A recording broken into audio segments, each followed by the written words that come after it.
Faut savoir élargir ses horizons. Facile de voir quand on porte des œillères. Symphonie de voir repousser les frontières. Savoir élargir ses horizons. Se permettre de croire que tomber les barrières. Savoir élargir ses horizons. Pour faciliter les choses, pour se familiariser, pour comprendre la théorie et décomposer les idées, pour intégrer les principes d'une nouvelle réalité, pour simplifier le contexte, décomplexifier le complexe, pour décoder, vulgariser, pour parfaire nos connaissances et partager nos pratiques, pour amadouer la techno, harmoniser la technique, cesser de penser en silo pour s'émanciper du mythe. Faut savoir élargir ses horizons. Faut savoir agir entre deux fins de mois. Considérez-vous comme salué officiellement et bienvenue à toutes et à tous. Je l'ai dit à l'envers, on est très inclusif. À ce magnifique épisode du podcast 2FM entre deux fins de mois, l'endroit où est-ce qu'on va prendre le temps, justement, deux fins de mois, de s'asseoir, de ralentir, d'échanger, d'apprendre et de se préparer pour être prête pour la prochaine fin de mois. Et pour faire ça aujourd'hui, j'ai le privilège d'accueillir quelqu'un qui va nous aider en tabarouette à réfléchir avec des bonnes données. Et l'autre que Charles Bernard de l'ACADA. Bienvenue. Merci, Dominique, très apprécié. Bien hâte de jaser de tout ça avec toi aujourd'hui. Ah, tu diras peut-être pas ça dans une demi-heure, mais qui sait. Hey, merci beaucoup d'avoir accepté l'invitation. Rapidement, j'aime bien présenter à l'audience. Généralement, c'est concessionnaire automobile, notre industrie, les partenaires, ils nous connaissent. Mais pour ceux qui n'auraient pas eu la chance de te rencontrer jusqu'à maintenant, ça va faire près de 3 ans, justement, pour l'ACADA, économiste en chef. L'ACADA, puis, tu sais, tantôt, avant d'entrer en ondes, je m'amusais à l'écrire parce que ça va faire ça fait des années que j'appelle ça l'ACADA. En anglais, qui est la Canadian Automobile Dealer Association, ça allait bien. Mais en français, j'étais un peu moins habitué. C'est la Corporation des associations de détaillants d'automobiles. En fait, au niveau fédéral, c'est le regroupement des 10 associations provinciales, les corporations. Ton rôle au sein de la CADA, c'est un peu vulgarisateur, puis de faire le pont, puis de vulgariser autant pour les concessionnaires, pour nous, l'industrie, que pour le niveau politique. Puis c'est de faire un peu justement autant avec le côté lobbying, mais le côté données, de faire le pont entre le politique et le concessionnaire, l'industrie. Avant d'embarquer dans le rapport, justement, on parlait de données, d'embarquer dans le rapport sur les données de la CADA 2023, j'ai appris en faisant mes recherches que justement, tu provenais du domaine économique. Au niveau académique, il y avait un parcours qui s'enlignait qui fait qu'il n'y a pas de hasard qu'on parle de rapport sur les données aujourd'hui avec toi. C'est bien ça, hein? Ouais, mais je dirais qu'il y a un hasard dans le sens que je n'étais pas un gars d'automobile à la base. C'était pas, j'ai pas grandi dans cet univers-là. Je dirais pas que c'était une passion initialement. Moi, c'était plus que justement, j'ai fait mon baccalauréat en sciences politiques avec une mineure en économie. Puis j'ai fait ma maîtrise en économie politique. Et avec l'objectif, moi, c'était clair depuis que j'étais quasiment tout petit que j'allais faire un doctorat, j'allais être enseignant. Puis moi, mon dada, c'était vraiment l'économie internationale, les accords de libre-échange. Donc, moi, j'étais toujours aimé quand j'étais jeune, même les jeux vidéo, il y avait un système de commerce dans le jeu. J'étais tout le temps intéressé par ça. Puis pas particulièrement parce que j'ai l'esprit de vente ou je suis entrepreneur du tout, mais j'étais tout le temps curieux de ça. Et donc là, j'ai étudié dans ce domaine-là et mon superviseur de maîtrise, Mathieu Arès, à l'Université de Sherbrooke, lui a fait son doctorat et il était spécialisé sur l'ALENA, donc l'accord nord-américain. Et quand il y a eu les négociations pour la nouvelle version, en étant à la maîtrise, j'étais assistant. On a publié, je pense, 4 articles, dont un chapitre de livre sur le nouvel accord. Et le chapitre de livre, il était sur l'industrie automobile. Donc, sur une industrie qui est intéressante au niveau commercial parce que c'est une industrie qui est ultra intégrée. Donc, les pièces nécessaires pour un véhicule, là, comme tu le sais, partent du Mexique, vont au Canada, retouchées aux États-Unis, reviennent au Canada, renvoyées au Mexique pour l'assemblage. Donc, il y a des enjeux commerciaux au niveau des lois d'origine, des règles d'origine, des règles maintenant sur le travail dans le nouvel accord. Donc, maintenant, il y a chaque automobile fait en Amérique du Nord doit être associé à un certain salaire horaire. Donc, j'ai été spécialisé de ça. Et là, moi, ma maîtrise, mon sujet de maîtrise, c'était pas l'industrie automobile, c'était l'économie numérique. Donc, j'étais spécialisé sur l'économie numérique dans le nouvel accord. C'était le premier accord à 3 pays qui incluait des mesures sur le commerce numérique, sur les partages de données et la localisation des données. Donc, je m'alignais vers ça et là, il y a eu le COVID. Donc, là, je voulais aller aux États-Unis faire mon doctorat. Donc, le processus s'est complexifié. Donc, je dis, regarde, je vais prendre une année de break. Je vais aller me trouver de quoi faire. J'ai fait le stage parlementaire à Ottawa. Donc, j'ai travaillé environ 6 mois pour les libéraux au gouvernement. Puis, j'ai travaillé 6 mois pour les conservateurs. Donc, j'ai fait les deux côtés des ailes parlementaires. Et à la fin du processus, l'ACADA est partenaire, sponsor de ce programme-là.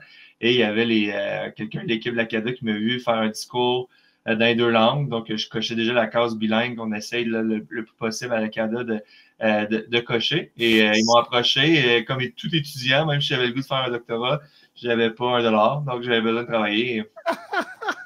Et on m'a piché la job d'économiste en chef en me disant que c'est une job de vulgarisation, de récolte de données, c'est ça qu'on va parler aujourd'hui. Mais il y avait aussi un travail de relations gouvernementales et de relations avec les associations provinciales. Donc, à partir de ce moment-là, j'ai embarqué. Là, comme tu disais, ça fait environ 3 ans. Mais j'adore je vais appeler ça des concours de circonstances, pour ne pas dire le destin. À peu près la même affaire. Je n'étais pas un gars d'automobile, il y en a beaucoup, hein, ils ont cette histoire-là, mais là, le côté Alena, le côté automobile, ça me fait réaliser aussi un peu ce qu'on a déjà jasé, c'est qu'au Québec, l'industrie automobile est des fois la 2e économie. Au Canada, c'est aussi une très grande importance. Puis là, tu me fais réaliser même, ouais, c'est vrai, regarde, au niveau de l'Alena aussi, au niveau économique, l'intégration, la complexité probablement de cette industrie-là, tu sais, elle n'a pas porté attention à ça, mais fait que ça doit être une partie très importante au niveau économique. Là, on ne parle pas de ce qui s'en vient de la Chine et des autres, hein, une chance. Hein, c'est un effort qui est un petit peu plus facile. C'est ça. Tu sais, c'est des discussions souvent plus, même si moi, le commerce, malheureusement, d'un point de vue d'intérêt pour moi, c'est souvent plus des discussions que les associations manufacturières ont.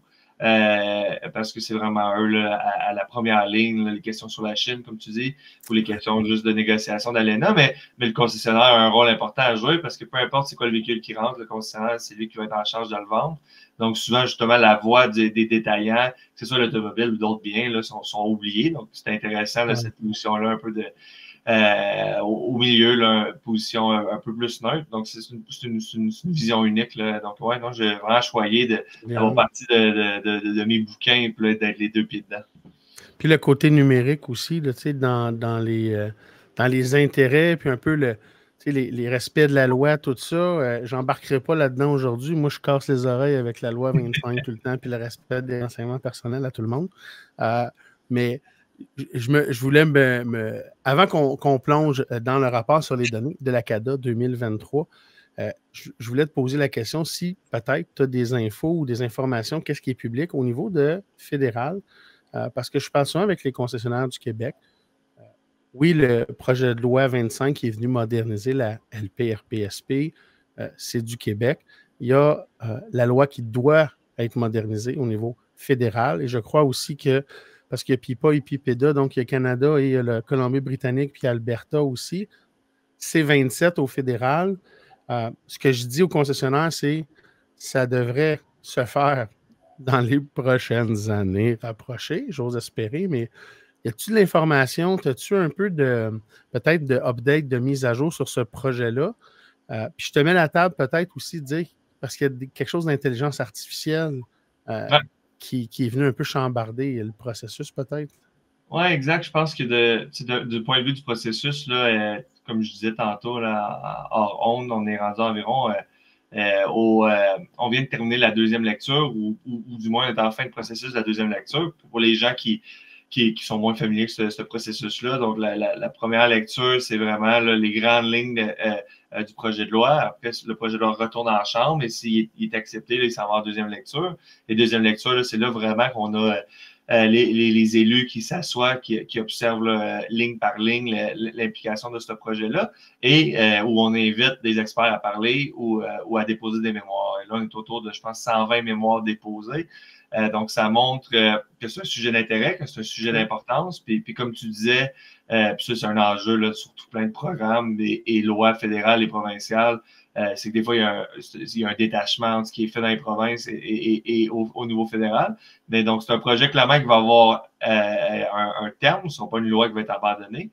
Parce que je pense que de un, il n'y a pas vraiment une couche partisane autour. Là. Il y a pas de, c'est pas très déchirant d'un point de vue. Ouais, ça, j'espère aussi. Mais c'est juste extrêmement complexe. Puis à la place de limiter ça, comme au Québec, à la notion de protection des données, qui est très, très direct sur les commerces actuels qui récoltent des données, que ce soit des commerces, des compagnies qui sont strictement des ventes sur Internet ou juste des compagnies qui ont des bases de loyauté ou qui récoltent des données, peu importe que c'est. Ça, il y a une application directe. Mais aussitôt qu'on parle de la protection des données dans l'intelligence artificielle, mais là, et là, je n'ai pas regardé les 120 mémoires, mais je suis convaincu qu'il y a des représentants. Je suis un peu déçu. Je suis un peu déçu. C'est une discussion qui aurait dû avoir lieu puis qui va avoir lieu, mais c'est qu'elle aurait peut-être dû être séparée parce que avoir justement des représentants, disons, des concessionnaires parler de eux l'impact de cette loi-là sur leur pratique. Et là, le lendemain, tu as des représentants du MILA à Montréal, qui est l'Institut de recherche sur l'intelligence artificielle. On a deux approches qui sont très, très différentes.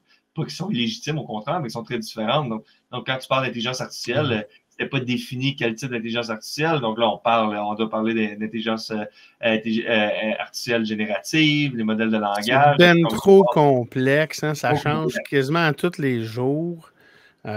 Fait que tu me confirmes un peu que ce que j'avais entendu, que justement au Québec, on avait pris la bonne décision de séparer l'intelligence artificielle. On va faire ce qu'on a à faire par rapport au RGPD de ce monde. On va mettre à jour nos lois pour la protection des renseignements personnels au Canada en mettant tout ça ensemble. Mais là, c'est probablement la partie de l'intelligence artificielle. Tu sais, il faudrait voir, mais qui achoppe ou qui fait qu'il y a plus de mémoire ou plus de conversation, parce que probablement que la partie renseignement personnel aurait pu être traité et la loi aurait pu être adoptée. Parce que ça, le problème que ça pose en ce moment, c'est je suis au Québec, je suis un concessionnaire du Québec, j'ai mon manufacturier ou 95% de mes fournisseurs qui sont, on va dire, Canada anglais, qui sont en Toronto ou en Ontario, la maison mère ou dans l'Ouest. On a des fois un dialogue de sourds avec certains pour ce qui est de la loi 25 depuis 1 an ou 2. On est un petit peu en avance. Puis ça, c'est malheureux parce que ça l'a probablement freiné des ardeurs puis l'adhésion au Québec à cette loi-là. C'est ça. Puis comme tu disais, je pense que ça serait surprenant. La seule, je dirais pas inquiétude, mais il y en a deux. La première, c'est que justement, à cause que c'est très complexe, est-ce que quand on va avoir le projet de loi défini puis prêt à être voté en Chambre, est-ce que ça va tellement être complet? Est-ce que, dans le fond, on va avoir, d'un point de vue fédéral, essayer de manger prendre une trop grosse bouchée d'un défi d'un coup, puis que le résultat de ça, c'est des provisions qui ne sont pas claires ou une orientation de cette loi-là qui est pas assez précise, ou que du moins, OK, il y a une loi qui apparaît, mais que c'est clairement une loi qui va englober d'autres plus petits projets de loi, plus localisés.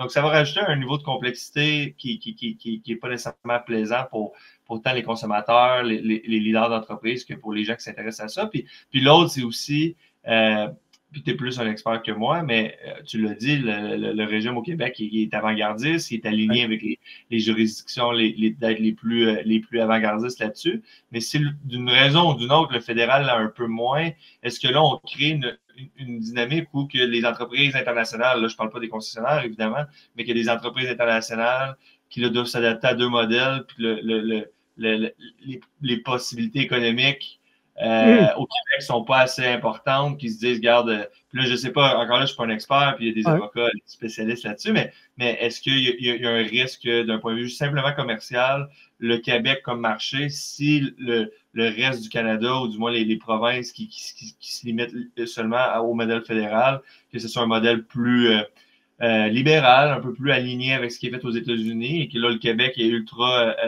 sévère ou ou avant-gardiste. Puis là, il y a un détachement entre les deux. Et que là, les entreprises disent, ben moi, je veux pas assez de dollars au Québec pour changer entièrement ma méthode J'espère que non. Puis, tu sais, c'est un scénario un peu catastrophe-là, presque. Là. Moi aussi, je l'ai envisagé. Puis, je vais te dire, Charles, pourquoi je crois et que j'espère que non. Parce que je dois respecter la loi, tu sais, où est-ce que mon client est. Comme c'est pour ça que depuis des années, même avant qu'on ait tous ces changements-là, on allait sur des sites européens où quand il y avait les lois du RGPD, il y avait les nouvelles normes.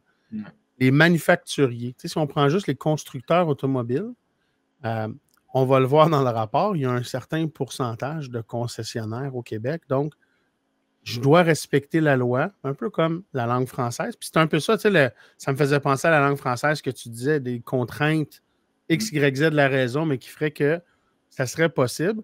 Mais j'ai l'impression que de par, justement, les manufacturiers, les constructeurs et les autres fournisseurs qui doivent respecter la loi du Québec, on va dire, écoute, le Canada est un petit peu moins sévère que le Québec, mais vu que j'ai 10, 15, 20, 25% peut-être de mon réseau de concessionnaires qui est au Québec, ben, je vais faire les choses de la bonne façon, puis j'ose espérer que ça va faire ça. Oui, puis je pense aussi que moi, j'interagis beaucoup avec les politiciens, puis eux, souvent, ils me communiquent l'autre côté que j'entends moins, que c'est sur le côté manufacturier, que c'est sur le côté vraiment compagnie privée, puis c'est tout le temps un peu le bâton qui est élevé de ce côté-là, on ne veut pas changer nos pratiques, puis si vos règles nous demandent de changer nos pratiques, on va reconsidérer nos activités, mais des fois, il y a un peu du positionnement plus qu'une réalité. Donc, je pense que c'est un mouvement, je dirais, sociétal qui était nécessaire là, sur plusieurs niveaux de s'aligner là-dessus. Donc, je pense qu'il va y avoir quand même un aspect de bonne volonté des entreprises, surtout les grandes entreprises qui ont un lien direct avec soit des détaillants ou un marché spécifique au Canada et au Québec. Donc, c'est juste que moi, justement, ayant travaillé là-dessus, quand on parlait de l'accord de libre-échange, ce que moi, il m'avait marqué qu'on l'avait négocié, c'est qu'on négocie des accords qui mettent les règles du jeu en place, les limites de ce qu'on ne peut pas faire ou faire comme pays, mais qu'à l'interne, on n'a même pas encore nos propres stratégies. C'est ça qui est un peu des fois fâchant. Je sais qu'on est loin de l'automobile, mais est un peu là des fois. Le principe est le même. Ça fait bien du sens, ouais. Tu dis qu'il y aurait un palier fédéral qui commencerait avec une loi qui était comme nous, comme pays, on voudrait s'aligner là. Puis si vous voulez être encore plus avant-gardiste, basez-vous sur ce qu'on a fait. Puis, mais là, c'est tout le temps l'inverse. Puis les provinces utilisent le manque d'action fédérale pour montrer, regardez-nous, on le fait, là, puis on est avant-gardiste. Donc, il y a un jeu que je trouve des fois non productif, mais c'est la réalité d'un système fédéral. C'est vrai, puis ça fait des contraintes, je vais dire, d'adoption qui, au final, sont négatives pour nous tous, les consommateurs, puis indirectement aussi les business puis les entreprises. Fait que vivement d'aligner, je vais dire, ces planètes-là. Puis j'ai très hâte que C27 soit voté ou qu'à la limite, ils séparent les deux projets, mais que ce qui est protection des renseignements personnels soit voté. Qu'on s'enligne avec quelque chose comme le Québec, qui est le Privacy by Design, by Default. Faites ça simple. Soyez transparent puis demandez un consentement. Mettez pas toute ta on par défaut comme certains États aux États-Unis qui ont modernisé leur loi, mais qui ne protègent pas vraiment le consommateur. Faisons les choses de la bonne façon, parce qu'après ça, c'est toutes les entreprises. Là, on parle des concessionnaires, mais n'importe quelle entreprise qui a des outils plus clairs, c'est plus facile de bien faire les choses, de mettre en place des bonnes pratiques, des bonnes gouvernances. Puis comme tu dis, de pouvoir mettre en place à l'interne que les bottines suivent les babines, que ce qu'on veut faire, on puisse le faire. Je vais afficher à l'écran immédiatement le rapport sur les données de l'ACADA 2023 qui est tout chaud ou presque. Il y a peut-être 3-4 semaines de ça là, sous presse. Donc, ceux qui sont en mode audio, sorry, mais on va essayer de vous résumer ça. Donc, si vous êtes au format audio podcast et non pas sur YouTube ou des plateformes visuelles, ne vous inquiétez pas, on va essayer de résumer. Peut-être je peux te laisser, Charles, introduire le rapport sur les données de l'ACADA. Puis, d'un point de vue, justement, moi, j'étais concessionnaire, je ne connais pas ça. Tu sais, what's in it for me? Qu'est-ce qu'il y a là-dedans? Quels sont les renseignements que je vais retrouver un survol? On va voir presque page par page, mais qu'est-ce que c'est pour moi comme concessionnaire ou industrie le rapport sur les données de la CADA 2020? Oui, c'est une bonne question. Puis, merci de me donner la chance d'en parler. Donc, le rapport en tant que tel, c'est un projet que je fais depuis que je suis arrivé à la CADA, donc environ 2 ans. On a commencé à travailler sur je veux dire, c'est la 2e édition, donc on va commencer à travailler sur la 3e édition.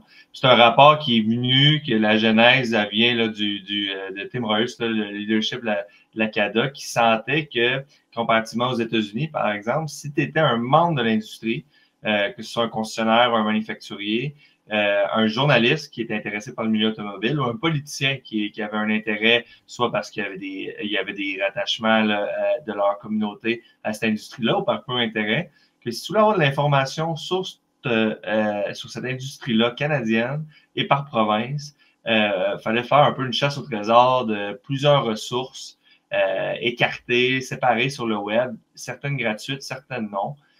Et qui est vraiment difficile d'un peu là, d'avoir un portrait rapide, pas trop précis, non, qui est précis mais pas trop granulaire, pas trop complexe, de l'industrie automobile à travers les yeux des concessionnaires.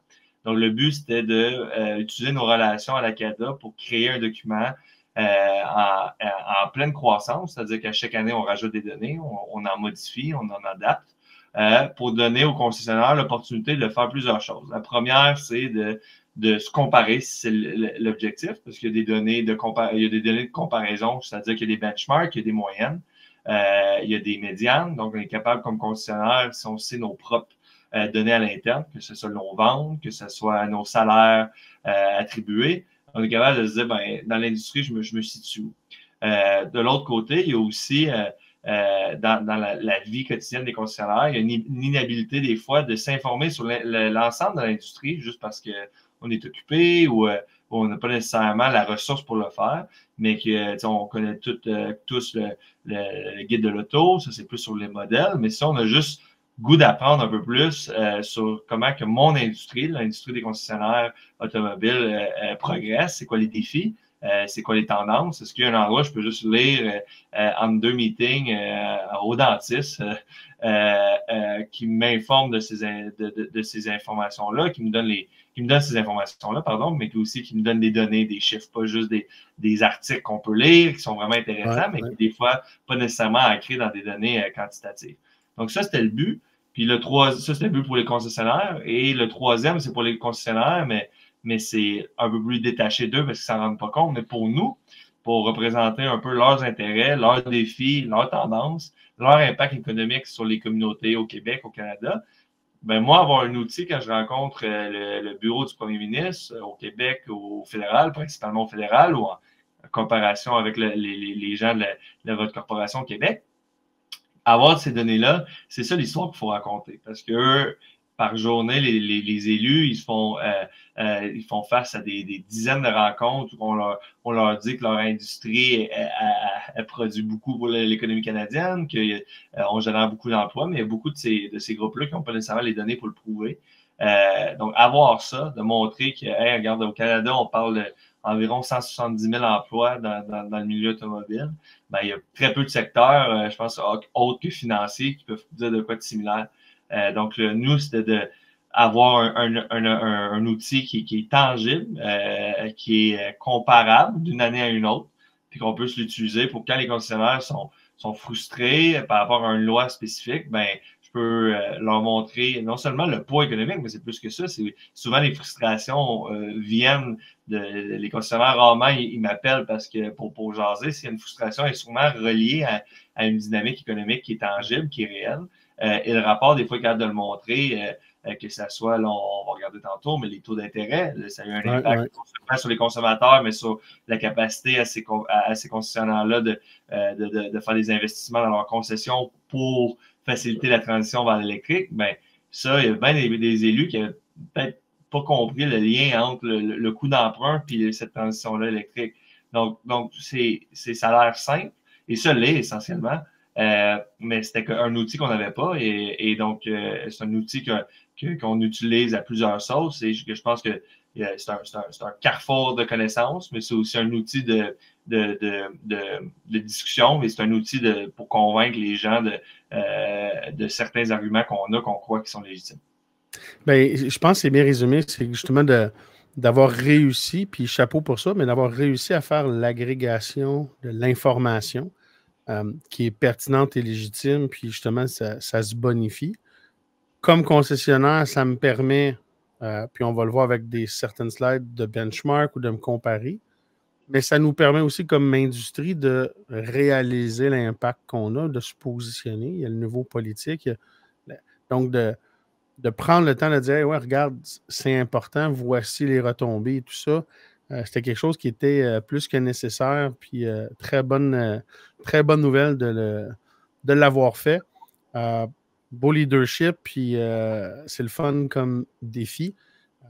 Est-ce que tu es d'accord? On va plonger directement dans le vif des slides. Ne vous inquiétez pas, ceux qui sont en audio, on ne fera pas un survol de chacune des virgules. On n'est pas si fou que ça. Et on a des vies sociales aussi, il faut le dire. Mais donner un survol, puis moi, mon objectif, c'était vraiment de vous en donner juste un petit peu assez que vous ayez l'intention d'aller le télécharger, de le consulter, puis de le lire, d'apprendre. Moi, j'ai appris personnellement énormément d'informations. Charles, la première page où est-ce qu'on a de l'information, c'est un survol justement au niveau des concessionnaires qu'il y a au Canada et par province et par marque et par type de regroupement. Oui, exact. Donc, c'était la première page, c'était l'étape initiale, c'était de recenser le nombre de concessionnaires qu'on avait au Canada. La progression aussi, donc après 2 ans, mais espérons que le rapport existe encore dans 20 ans et on va être capable de voir un peu l'évolution de cette industrie-là. Donc, c'est ça qu'on parle. Je me permets de dire, Charles, j'ai pas d'inquiétude que le rapport va être encore là. Est-ce que nous, les concessionnaires, on va être encore là? Est-ce qu'on va encore faire partie du modèle d'affaires? C'est ce qu'on travaille fort et on se souhaite. Mais j'espère qu'on va se redonner rendez-vous pour les 20 prochaines années. Excuse-moi. Non, mais c'est bien amené. Puis en réalité, ce chiffre-là là, que les gens qui écoutent ne peuvent pas voir, mais 3457 concessionnaires, ben, c'est un chiffre mais qu'on peut utiliser quand il y a des pratiques commerciales qu'on considère qui soient injustes ou mal intentionnées ou que ce soit ou qui proviennent d'ailleurs dans le monde. Ce chiffre-là, on peut l'amener devant des politiciens et dire ben, regarde, on représente 3457 entreprises qui emploient, on va le voir plus tard, environ 43 employés en moyenne. Juste ça, on a un point de discussion. Donc, c'était exactement avec toutes les pressions que le modèle d'affaires des concessionnaires est en train de, ou a vécu du moins dans les dernières années. C'était ça l'importance. Puis, il y a un des chiffres qui nous montre aussi là, que dans cette première page-là, qu'on parle des distributions du nombre d'établissements, ben, il y a quand même 92% on est à 91,65, donc on a descendu là, d'environ 1% comparativement à 2022, mais que les groupes de concessionnaires, c'est de 1 à 5 concessions possédées ou menées par ces groupes-là. Donc, c'est quand même encore aujourd'hui, malgré, on voit qu'il y a une certaine consolidation du marché, on voit quand même qu'il y a encore beaucoup d'entreprises familiales distribuées dans nos régions qui ont un lien direct avec cette communauté-là. Donc, c'est ça le but de cette page-là, de mettre le ton, de dire que c'est des entreprises, de manière générale, petites, qui ont un impact économique majeur et qui sont distribuées à travers le Canada d'une manière un peu disproportionnée. Là. Clairement, Québec, Ontario, beaucoup plus de concessionnaires. Et la CADA a un rôle de support pour toutes les provinces, mais clairement que les provinces qui ont moins de concessions, là, que vous voyez Terre-Neuve à 66, celle du Poisson-d'Or, je pense qu'on est à 23. La CADA est capable de donner un petit peu plus de support parce que au lieu d'être au Québec où il y en a, je pense qu'ils sont en Ontario, tu as 1200. Là, on a 1200 personnes qui sont de s'allier et d'évoquer leurs problèmes, leurs difficultés. Quand on est 23, cet effort-là, il est complexe. Donc, c'est ça, c'est une belle représentation un peu du défi de la CADA là, qui rend ça très le fun d'une certaine manière. De pouvoir bien répartir l'accompagnement, l'aide, selon les besoins. Puis le nombre, tu sais, la participation par propriétaire, comme tu disais, il y a encore, bon an, mal an, près de 91,6% des concessionnaires / des groupes qui sont des petits groupes, que ce soit 1 à 5 concessionnaires. On voit dans les chiffres, puis on le voit sur le terrain aussi, il y a de plus en plus d'acquisitions des groupes qui grossissent. Fait qu'il y a peut-être des groupes qui vont passer de 1 à 5 à 6 à 10, etc. Fait qu'on voit un peu cette tendance-là. Mais le point que tu as dit qui est super important, entreprise familiale, parce que Charles, il y en a même qui sont à 6, 10, 15, 20, 25, 30, puis c'est encore des entreprises familiales. À certains égards, mais c'est ça qui est particulier avec notre magnifique monde de l'automobile, c'est que tu as des petites, entre guillemets, business, des petites, moyennes, grosses, qui ont des impacts, des chiffres d'affaires comme des très grosses entreprises, mais fait que c'est très, très particulier, puis ça reste des entreprises familiales. Et ça, j'espère que tout ce qui est au niveau réputation va reprendre la place qui est méritée au niveau de la réputation qu'on a envers les concessionnaires dans les prochaines années, parce que justement, il y a beaucoup, beaucoup d'entreprises familiales qui sont impliquées au niveau local. Ouais. Mais je pense que, puis tu sais, je sais que si on isole, mettons, la CCEQ, les efforts qui ont été faits récemment avec le sommet, par exemple, le sommet de la CCEQ pour un peu clarifier la réputation, ou du moins là, mettre un peu plus d'air ou de clairer l'air, là, si je peux dire, par rapport à ça, parce que je pense qu'une fois qu'on va, ce ne sera pas parfait, là, ce ne sera jamais 100%, mais qu'on va passer l'étape où que naturellement les gens ont une réticence à faire confiance à ces entreprises-là. Une fois qu'on va passer cette étape-là, il y a beaucoup de gens qui vont pouvoir commencer à se laisser charmer par les histoires de ces entreprises-là familiales et d'observer l'impact économique que ces gens-là, pas juste la création d'emplois, là, mais on le dit toujours, là, mais est-ce qu'on connaît un tournoi de hockey où il n'y a pas un concessionnaire qui a été impliqué? Implication sociale, exact. Exact. Ça, c'est pas mentionner ça pour se dédouaner. Au contraire, c'est qu'il faut le dire parce que les gens se limitent ou se stoppent. Puis ça, c'est pas juste au Québec, là, ça travers le pays. On dirait s'empêche de tomber en amour ou en relation avec ces histoires-là qui sont quand même phénoménales dans plusieurs communautés très rurales, par exemple, au Québec. Il y a beaucoup d'histoires comme ça. Donc non, puis à cette échelle-là aussi, puis tu as bien raison de le mentionner, Charles, parce que puis c'est un peu le running gag que j'ai toujours, c'est un peu l'histoire des concessionnaires. C'est la grosse business locale qui commandite la parade du Père Noël à l'époque.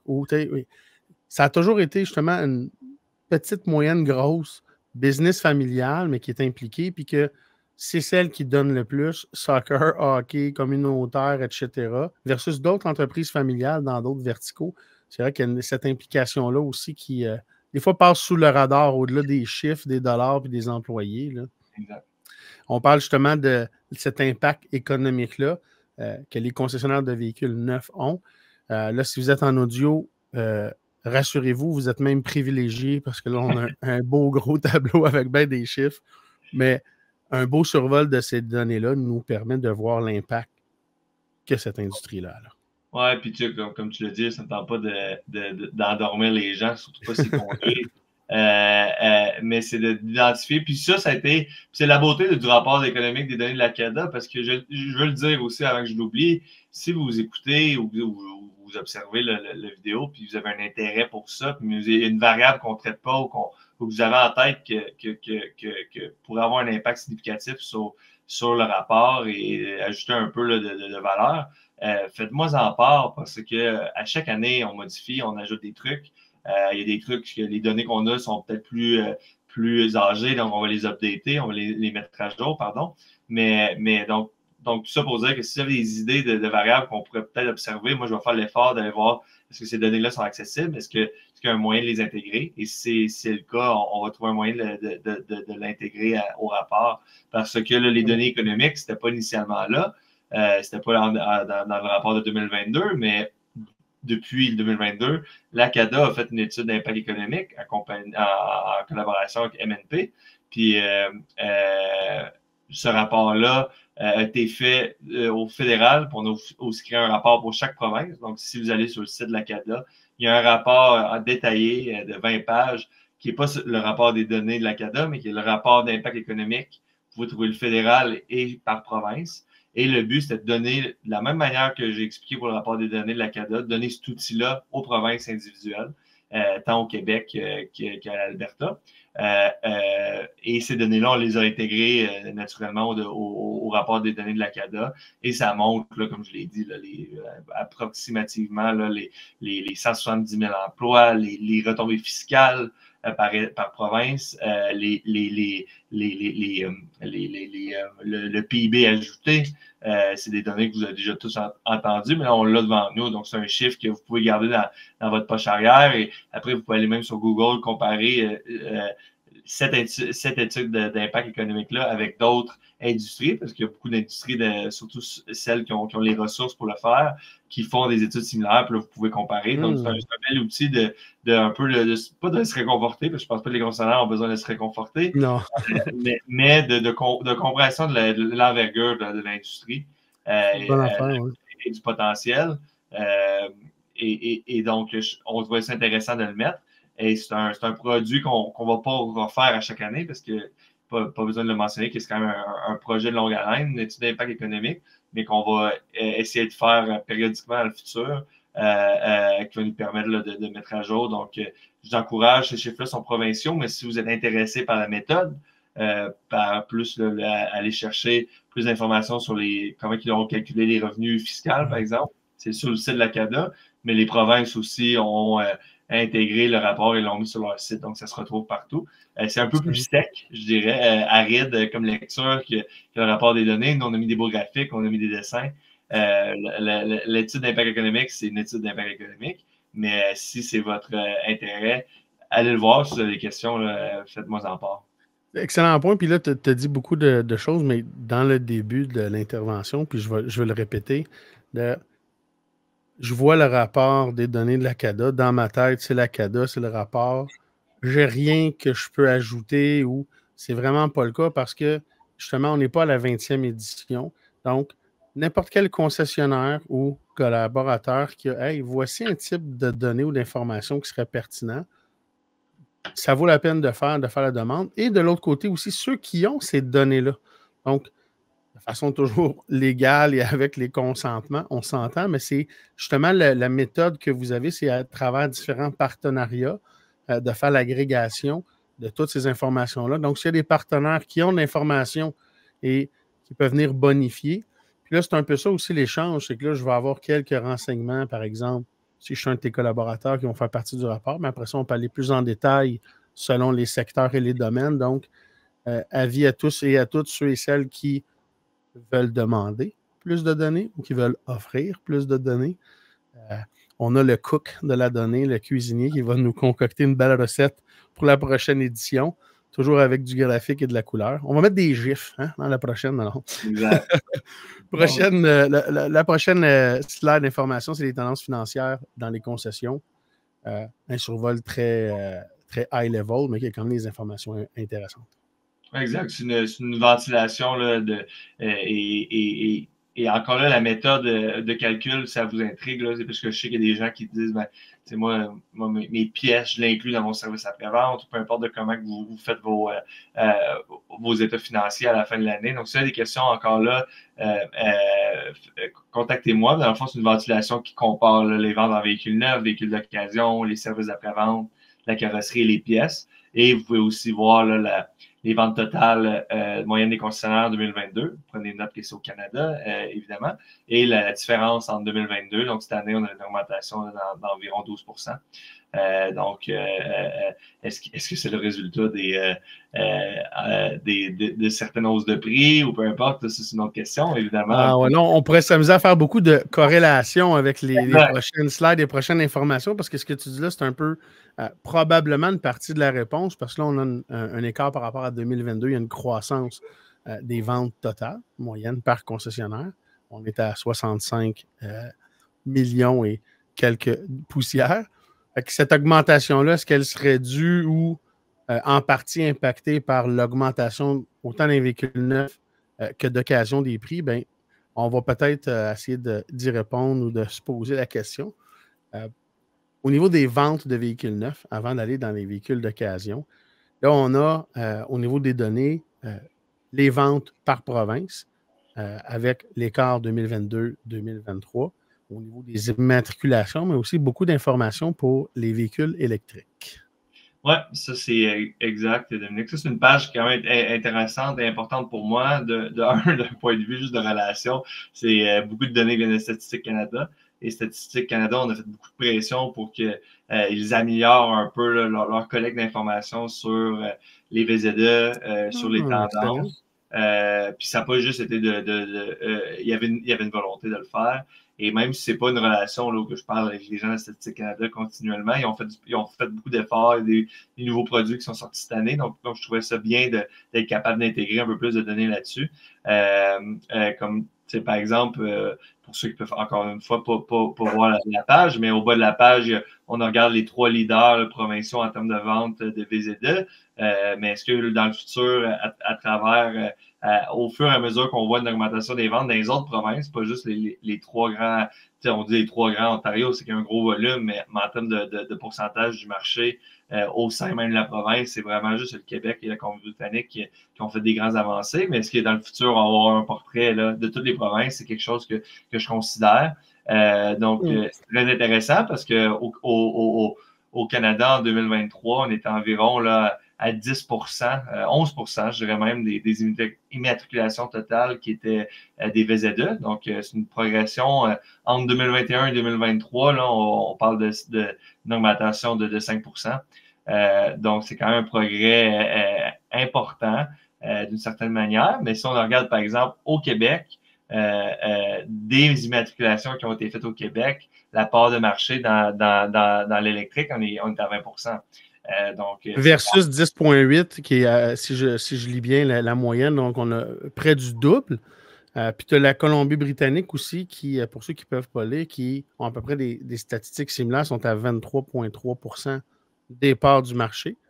Le troisième gros joueur, qui est l'Ontario, en termes de volume, de quantité d'enregistrement, mais seulement 7,3 des parts du marché. Donc, c'est vraiment Colombie-Britannique et Québec, ces 2 provinces-là qui ont la plus grande adoption en termes de part de marché. Exact, au sein de la province. Parce qu'il y a des gens qui m'ont posé la question, c'est pas que 23 des véhicules électriques sont en Colombie-Britannique, mais c'est plutôt que les véhicules, si tu prends le total de véhicules vendus à une nouvelle immatriculation en Colombie-Britannique, le pourcentage qui est VZE, ça serait 23 Donc, c'est quand même important. Puis, ça montre, et c'est directement lié avec une discussion importante qu'on a avec le gouvernement du Canada, mais que la CCQ et le gouvernement du Québec, c'est que je pense que le gouvernement du Québec regarde ça et dit on est déjà bien avancé. Ça, c'est un testament de la volonté des Québécois d'être verts, de faire cette transition-là. Mais aussi les 2 provinces, les 2 qui avaient des problèmes d'incitatifs majeurs. L'Ontario, c'est la province qui l'avait enlevé. Et donc, c'est un peu une situation de fait la poule, où que le Québec se dit, un peu se flatte et s'encourage à dire les Québécois sont meilleurs que les autres, mais est-ce que c'était parce que les véhicules qui sont chers, les VZE sont assez dispendieux à travers le pays? Est-ce que, par hasard, les 2 seules provinces qui aidaient les consommateurs à rentrer dans le marché, ça l'a mené à une plus haute vente? Et là, il y a une discussion sur la distribution de dollars publics qui est importante à avoir, mais qu'en ne changeant pas les objectifs agressifs, je ne veux pas rentrer trop dans le bras lobbying, là, mais en ne changeant pas le cadre assez agressif, ce chiffre-là a quand même une importance. Et l'autre chiffre qui est intéressant, rapidement, Dominique, c'est plus au service, pas au service des ventes, mais au niveau des ventes par province. Si vous allez voir ce tableau-là, vous allez voir que dans l'année 2023, mais ce chiffre-là a encore plus grandi en 2024 dans les provinces atlantiques, qu'il y a quand même une hausse assez importante des ventes. On parle de quasiment 10 au Québec, mais comparativement à l'année d'avant. Mais en 2024, par exemple, si on prend l'île du Prince-Édouard ou Nouvelle-Écosse, actuellement, on est, je pense, presque à 20 d'augmentation des ventes. Et la raison pour ça, c'est que c'est pas que les vendeurs des provinces atlantiques se sont réveillés, et que les concessionnaires ont changé leur pratique, c'est qu'il n'y avait pas d'inventaire. Et que 2023, c'était l'histoire de 2023, c'est un retour progressif à de l'inventaire.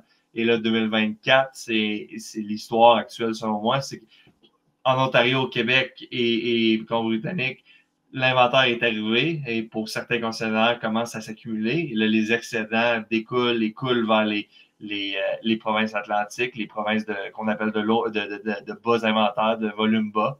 Et que là, ça représente la hausse des ventes. Donc tous ces chiffres-là, juste comme ça, ils n'ont pas vraiment de signification. Mais si on les met en contexte avec les chiffres de l'année d'avant, là, on peut comprendre qu'il y a des tendances assez intéressantes. Oui, absolument. Puis le contexte est très parlant en le sens que de la distribution, la location, justement, des manufacturiers, l'impact.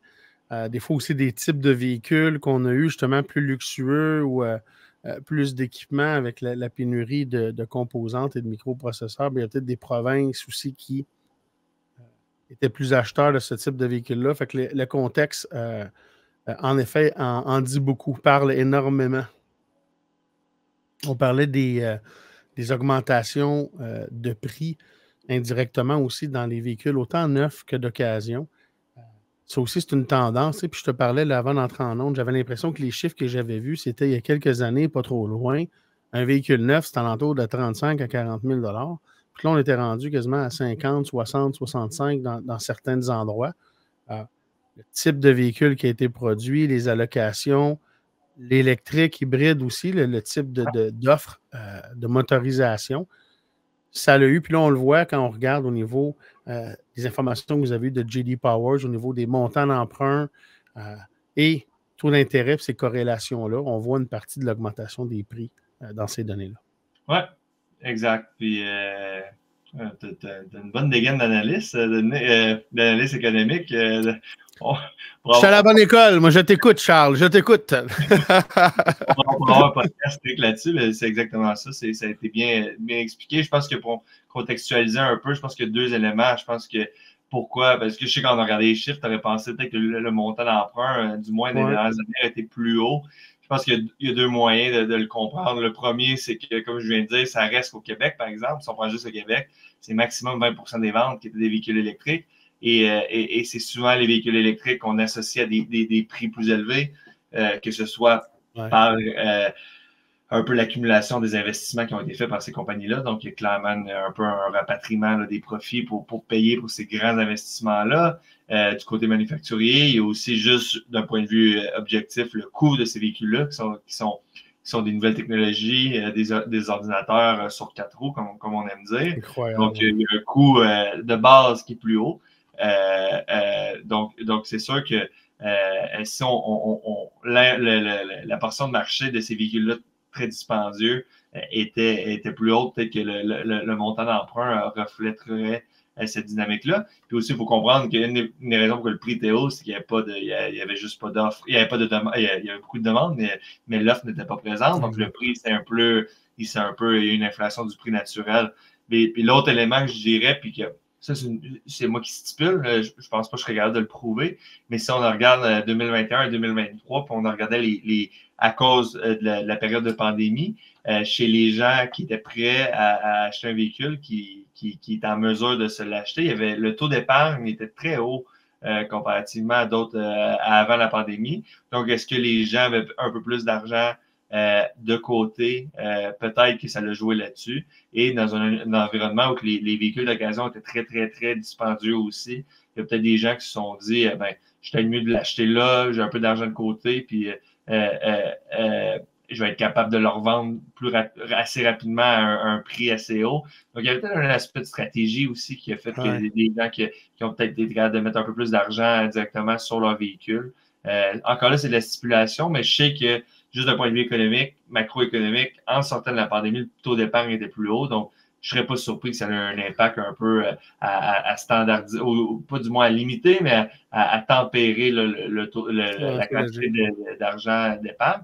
Parce que, si tu regardes aussi les 2 dernières années, le montant d'épargne, il a stagné. Puis c'est au moment aussi que les taux d'intérêt ont explosé. Donc, est-ce que ça leur refroidit des gens aussi à rentrer dans le marché? Donc, il y a un peu un reflet là-dessus. Donc, et pour les gens à l'écoute, donc vous savez que le taux d'intérêt a explosé vers le haut dans le but de ralentir les pressions inflationnistes et que là, tout récemment, on commence à avoir une démarche progressive de la Banque du Canada à réduire le taux directeur et ralentir et restimuler l'économie en diminuant le taux d'intérêt. En tant que propriétaire avec une hypothèque à taux variable, vivement les baisses d'auto et revenir à ce qu'on avait un petit peu plus avant. Mais, blague à part, justement, on voit un des graphiques qui est le taux d'intérêt moyen qui était justement avant les COVID et on était à du 2-3 en moyenne, on est monté à du 5-6 comme taux d'intérêt moyen. Puis j'ai vu une corrélation directe, puis je ne sais pas si c'est une. Là, je cherche le terme, une fausse corrélation, là, mais je regardais le graphique qui est le taux d'intérêt moyen. Puis là, on a, mettons, de 2021-2022, on passe de justement du 2-3 à du 5-6. Et inversement proportionnel, le nombre de locations de véhicules neufs a chuté, qui était à l'entour de 30, 31, 28 à 22, 23. Est-ce que le taux d'intérêt a un impact direct sur les locations? Ouais, ça, c'est une question, je pense qu'on m'a souvent posé, que je pense, je suis pas, étant pas concessionnaire, j'ai pas de réalité. Il faudrait que je pense avoir 10 concessionnaires, puis que par leur propre expérience, ils l'expliquent. Je pense qu'il y a différents facteurs. Je pense que de un, puis c'est encore là, c'est un peu mon analyse à moi, mais je pense qu'il y a aussi un facteur, je dirais générationnel. Je trouve que les gens de ma génération, autour de 30 ans, je trouve qu'on a une approche à l'emprunt. Je trouve qu'on a, je sais pas, je trouve qu'on a une approche, c'est encore le stipule, là, mais je trouve que ma génération, on est beaucoup plus sur pas se complexifier la vie, peut-être pas le meilleur calcul coût-bénéfice, peut-être juste une volonté de. On n'a pas d'auto, on prend Uber et on a le meilleur. Ouais, oui, simplement, regarde, je pense que je suis capable de me le payer, je vais me le payer. Donc, je veux que ce soit mon objet à moi, mon bien.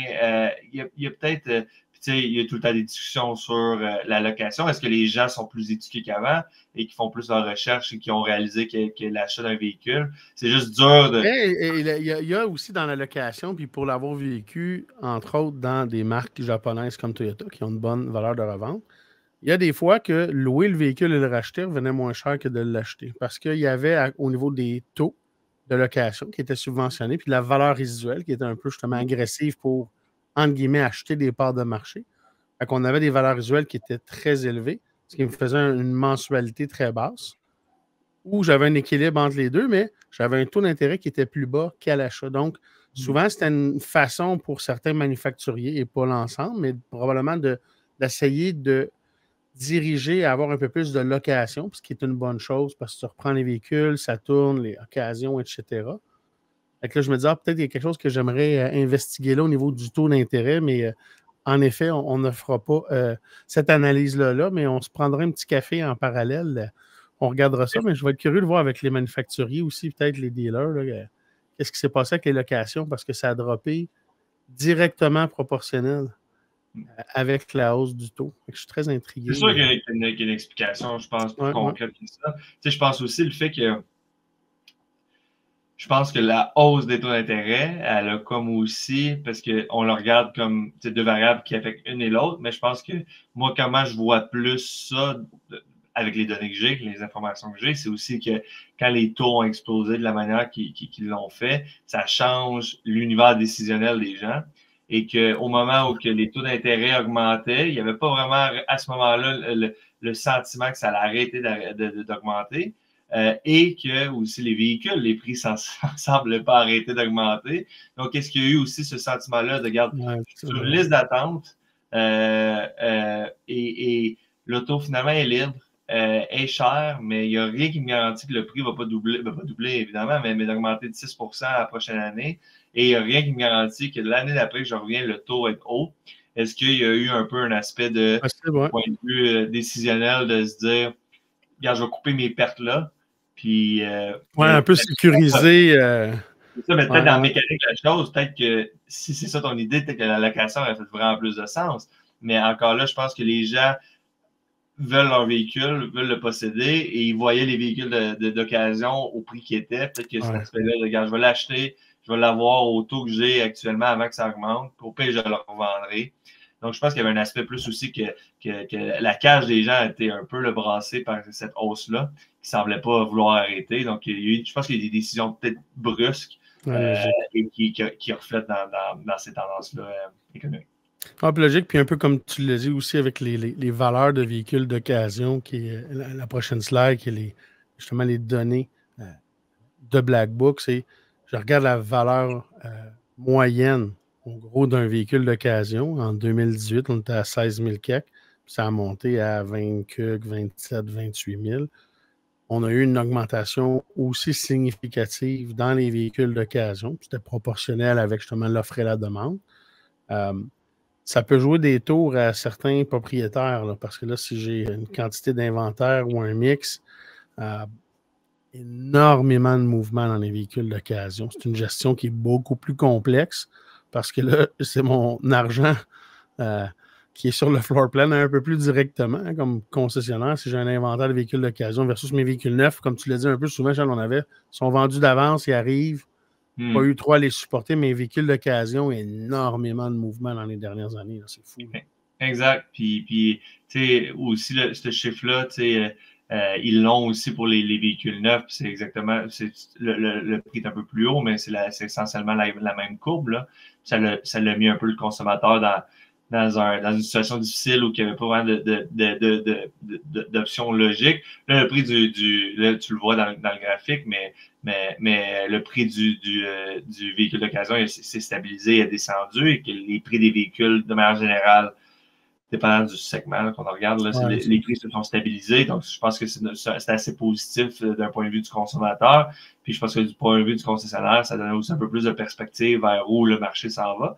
Mais la page sur Black Book, je vous conseille aussi d'aller voir leur site. C'est quand même assez compréhensif. Puis c'est une équipe quand même assez innovante, mais ils ont plusieurs chiffres là, sur les valeurs de rétention, sur les valeurs de rétention des véhicules, si c'est un moteur électrique, si c'est un moteur à essence. Donc, ça donne un peu plus de perspective sur votre véhicule si vous êtes un consommateur aussi. Mais c'est ça, c'est peut-être des chiffres peut-être un peu plus difficiles à absorber. Donc, encore là, si vous avez des questions, faites-nous en part. Puis, il y a des fois des KVA sur ces je ne sais pas si c'est un mot en français, des KVA, mais des nuances pour mettre sur ces chiffres-là parce que des fois, la méthode n'est pas exactement faite pareil d'une entreprise à une autre. Ouais. Mais c'est des données intéressantes. Puis, encore une fois, ça représente le fait que pour faire ce rapport-là, on a tout plein de partenariats. Là, donc j'apprécie Black Book et les autres qui nous ont permis de faire ce genre de données-là. Et l'objectif pour 2024, c'est juste d'expandre et d'en avoir un peu plus. Puis j'ai hâte de voir le contexte. Tu sais, là, j'étais en train de réfléchir un petit peu, ce qui ne m'arrive pas souvent. Donc, on va le marquer sur le calendrier. Mais la quantité de véhicules neufs qu'on a vendus au niveau de la COVID qui étaient plus dispendieux, plus équipés, je crois qu'il va y avoir la pression sur la valeur moyenne des véhicules d'occasion encore pour peut-être un 2-3 ans de ce cycle-là, que là, on vient d'avoir un 2-3 ans qu'on a vendu je ne vais pas dire des pick-up à 300 000, là, mais l'augmentation des prix a été assez phénoménale, puis c'était tout équipé, etc. Donc, je pense que la valeur moyenne des véhicules d'occasion, en gros, va peut-être se maintenir encore un petit peu avant de, j'ose l'espérer, pour tous les consommateurs reprendre une valeur un peu plus basse pour revenir à des pré-COVID, là, ce qu'on avait comme... Ouais, elle a quand même descendu par rapport à la folie, là, justement, là, après la COVID, mais c'est juste parce qu'il y a tellement eu d'inventaire rapidement et ça varie par marque. C'est ça qui est important aussi, là, tu le sais plus que moi, mais on parle de manière générale de l'industrie automobile, c'est dur parce qu'il y a une géométrie qui est quand même très variable d'une marque à une autre. On parlait de prix qui se stabilisent et qui descendent progressivement.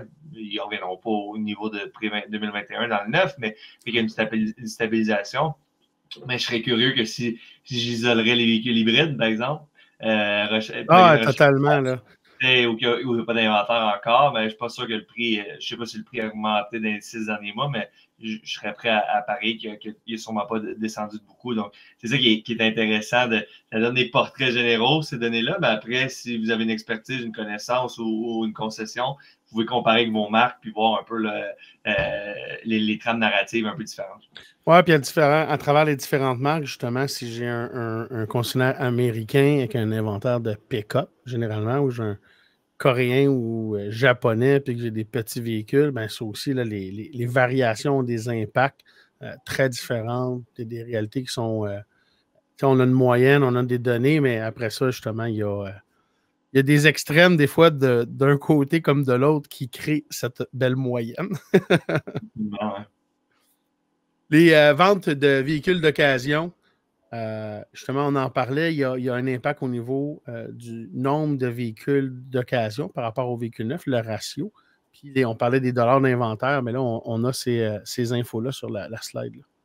Ouais, puis c'est ça, c'est une belle comparaison parce que ça montre un peu c'est un ratio, donc il faut prendre ça en compte. Mais ce que moi je trouve intéressant de cette page-là, c'est les données au bas de la page sur le vieillissement de l'inventaire. Oui, absolument. Et juste à travers les données sur le vieillissement, tu regardes les chiffres de 2021 et j'ai hâte de faire ça sur 10 ans, là, ça va être le plaisir de la faire. Ouais. Mais tu regardes 2021 où que quasiment 50% de l'inventaire, c'était du 0 à 30 jours. Et que c'est quasiment inversé complètement en 2023 et en 2024, je pense que c'est encore plus apparent que là, dans le fond, c'est une démonstration quantitative d'un phénomène d'augmentation d'inventaire chez une grande majorité de concessionnaires et d'une stabilisation économique, mais encore là, on n'a pas parlé du contexte économique, mais avec un retrait des taux d'intérêt, mais il y a quand même un risque de ralentissement économique qui existe encore. Donc, est-ce que ce vieillissement d'inventaire-là devient aussi le résultat d'une propension moins importante des consommateurs à acheter parce qu'ils ont perdu leur emploi ou on voit une hausse du taux de chômage qu'on n'a pas vu là, depuis quelques années. Donc c'est intéressant de voir qu'un chiffre isolé de même peut dire plusieurs choses au même moment.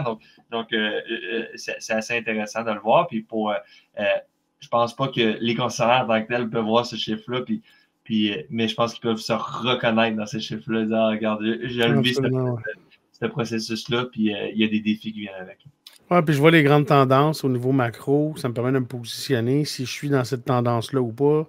Sans me dire, ça me rassure, je suis pareil comme tout le monde. Puis je reste sur le cruise control, puis je fais pas d'effort, mais de mettre justement en relation, puis de dire, attends une seconde. C'est un peu comme les dernières données du rapport que on va peut-être survoler rapidement, mais il y a énormément d'informations. Pour ceux qui sont en audio, je vous recommande d'aller télécharger le rapport parce que là, par exemple, tout ce qui est au niveau des opérations fixes après-vente, avec énormément de données au niveau des opérations fixes. On a énormément de données sur l'emploi aussi, au niveau des salaires. Et ça, on en parlait un petit peu rapidement, mais il y a peut-être là aussi encore là des données qui peuvent aider comme concessionnaire.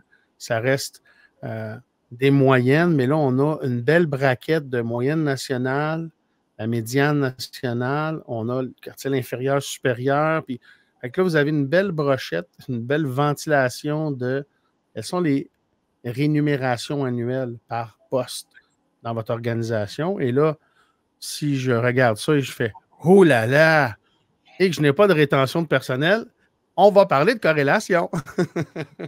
Exact, c'est sous l'outil. Moi, comme association, je ne peux pas commencer à pointer du doigt une pratique ou une autre, mais en montrant des chiffres réels, tiers partie, là, donc c'est-à-dire qu'on a été aidé par un tiers parti pour faire là, donc c'est pas la CADA qui a manipulé ces chiffres-là, évidemment, donc ça rajoute un niveau de légitimité, donc c'est ça, c'est un peu d'informer les concessionnaires sur leur propre pratique, puis si jamais vous avez, puis ça je vais le dire, là, ça va être notre plug intentionnel, mais les données sur l'emploi ne sont pas annuelles, c'est un peu comme le rapport économique sur l'impact économique, c'est des données, on fait environ 3 ans. C'est un rapport qui est accessible sur notre site, donc c'est des benchmarks sur ou des variables où vous pouvez vous comparer, que ce soit comme Dominique, tu l'as dit, le salaire, les positions, la diversité des âges en termes de votre main-d'œuvre, mais aussi cet aspect-là, ça reste que c'est très national, c'est général. Mais si vous voulez éventuellement, vous pouvez participer. Si vous décidez de participer à l'enquête, il y a des conditions, mais une fois que vous rentrez dans l'enquête, vous allez vous-même recevoir votre propre rapport à vous dans lequel vous êtes capable de voir vos benchmarks comparativement à ceux des autres provinces, des régions rurales, urbaines, luxe, pas luxe, et vice-versa. Et vous allez être capable de vous comparer si c'est votre objectif. Mais je le recommande parce que ça valide nos chiffres encore plus quand il y a plus de membres qui participent, plus de concessionnaires au Canada. Puis à l'inverse, ça vous donne un portrait plus clair de où vous vous situez. Donc, c'est vraiment un beau produit. Et la nouvelle version de 2020, donc ça, c'est des chiffres 2024, 2023, 2024. Mais là, le rapport en tant que tel vient de sortir là, il y a quelques semaines. Il est sur le site de la CADA aussi. Donc, j'encourage à aller le voir. Et c'est ce que je crois que je viens de valider, mais c'était ma perception. Ça, c'est l'étude questionnaire qui est envoyée aux concessionnaires. C'est ce que j'ai cru voir, que les concessionnaires reçoivent cette étude-là, sont libres de participer ou pas. Exact. C'est à travers le Canada? C'est ça, c'est à travers le Canada. Il y a peut-être encore là, c'est pas un projet plus sur la main-d'œuvre, c'est pas un projet que je mène directement. Donc, il y a peut-être des variables que je ne suis pas au courant. C'est-à-dire, des provinces qui participent moins ou il y a des conditions. Mais c'est ça. En anglais, c'est le Workforce Study, donc le sondage sur l'emploi. On l'appelle l'étude sur l'emploi. Et c'est une étude justement très représentative des différentes variables, que ce soit encore le salaire. Mais moi, le taux de rétention, je trouve ça ultra utile. Pas juste d'un point de vue du concessionnaire, mais d'un point de vue aussi de juste capable d'identifier des tendances parce que la question de la main-d'œuvre pour les concessionnaires est majeure, mais dans l'univers politique, elle est très importante. Chaque député se fait approcher par toutes les industries en parlant qu'il manque de main-d'œuvre. Donc, avoir des chiffres sur qu'est-ce qui nous manque exactement, quel genre de salaires sont associés à les emplois qu'on remplit, que les concessionnaires, une fois qu'un concessionnaire trouve quelqu'un, c'est quoi le salaire attribué à cette personne-là? Ça, c'est des retombées économiques importantes. Donc ces chiffres-là sont majeurs. Donc, plus qu'il y a des gens qui participent, mieux c'est à ce niveau. Ah, définitivement. J'encourage absolument tous les concessionnaires à participer. J'ai que des avantages, aucun inconvénient. C'est confidentiel. J'ai l'information, j'ai des comparables. Là, on avait affiché les rémunérations annuelles, puis comme je vous dis, on a les moyennes et tout ça. On a la même chose au niveau de la fidélisation et de la rotation. Autant les concessionnaires urbains que ruraux, il y a des données, Charles, ça n'a pas de sens, c'est fou. Le genre d'information que mon petit cerveau d'analytique aurait aimé avoir quand j'étais en concession. Puis là, tu as les taux de rotation pour les types de postes. C'est bon aussi pour les corporations. Là, ça me fait penser à la CCAQ avec son offensive « Ma carrière en concessionnaire ». Il y a différents joueurs comme ça qui vont collaborer à essayer d'attirer les talents dans notre industrie. C'est le type d'information qui peut nous aider à attirer justement ces talents-là. Tu l'as dit, on parle toujours de pénurie de main-d'œuvre, mais là, les taux de chômage augmentaient. Donc, il y a certains postes clés qui ont le plus de pénurie que d'autres. On peut voir aussi différentes variations, mais participer à cette étude-là, c'est de la belle collaboration. C'est un peu l'essence de la communauté entre deux fins de mois. C'est on peut-tu s'aider à s'aider? Puis de ne pas avoir la philosophie que si je te donne un peu d'infos, je vais avoir une perte. Et bon, tu vas copier ma recette ou je vais perdre des clients ou non. C'est que de la collaboration sur des données. Puis après ça, ça nous aide à prendre des meilleures décisions dans nos business. Puis on est responsable des décisions qu'on prend. Puis c'est là qu'on va vraiment faire une différence, bien plus que si je partage ou pas la donnée. Et je crois que l'impact positif pour un concessionnaire de recevoir cette donnée-là, d'avoir accès à ces rapports-là, tabarouette. No-brainer, là. Ouais, puis, je sais qu'on s'entend bien à ce niveau-là, mais je suis quand même quelqu'un qui croit beaucoup quand c'est bien fait, à la transparence, puis au partage de l'information, puis rendre ça public, ces données-là, je pense que ça rajoute une couche de ce qu'on essaie d'établir, que peut-être que les mauvaises pratiques dans le passé, il y a eu une nouvelle époque, là, puis que c'est une industrie qui gagne à être connue.